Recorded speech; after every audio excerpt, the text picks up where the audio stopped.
Birsa Munda to Alluri Sita Ram Raju. The India's freedom struggle is filled with stories of brave hearts and valor. Good morning, one and all present here. I am Ayush Kumar Mishra from Class 8B. I am going to present a speech on the topic Tribal Leaders of India. The government of India has declared November 15 as Janjatiya Gaurav Divas to honor the contribution of tribal community to the nation. The tribals played a major role in making our country independent, but their role has often been overlooked, and only few people know about their importance in the national movement. So, it is our responsibility of being aware of their importance. One such example is Birsa Munda. Who was Birsa Munda? Birsa Munda was a tribal hero from Chota Nagpur's tribal region in Jharkhand.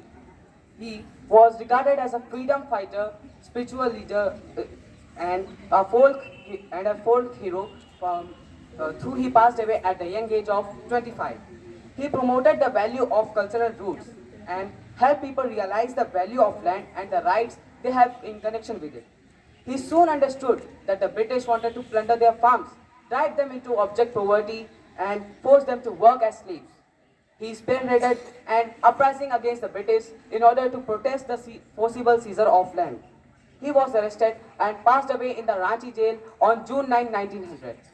Some more examples of tribal leaders with the revolt they took part are Tilka Maji, who took part in the Maji revolt of 1785, Buddhu Bhagat, who was in the Maratha rebellion of 1832, Tirot Singh, who was in the Khasi rebellion of 1833, Telanga Kharia, who was in the Telanga Kharia revolt of 1850 to 1880, Sidhu and Kanu Murmu, who were in the Santhal Hal of 1855 to 1857, etc.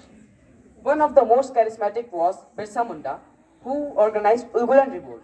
The tribal communities referred to him as Bhagwan. We cannot also forget the contributions of tribal women to the nation. The names Raidi Gaiden Liu, Kulo, Helen Lepcha, and Putli Maya Tamang will live on our collective memory for generations to come.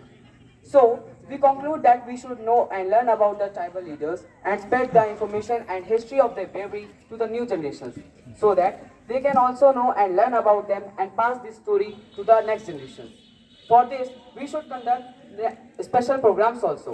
One such example which is going on at the correct time is the Azadi Ka Amrit Mahotsav, under which various competitions are held through which students come to know about various national movements and freedom fighters and tribal leaders also, etc. So this is all the information that I have. I hear and my speech. Thank you.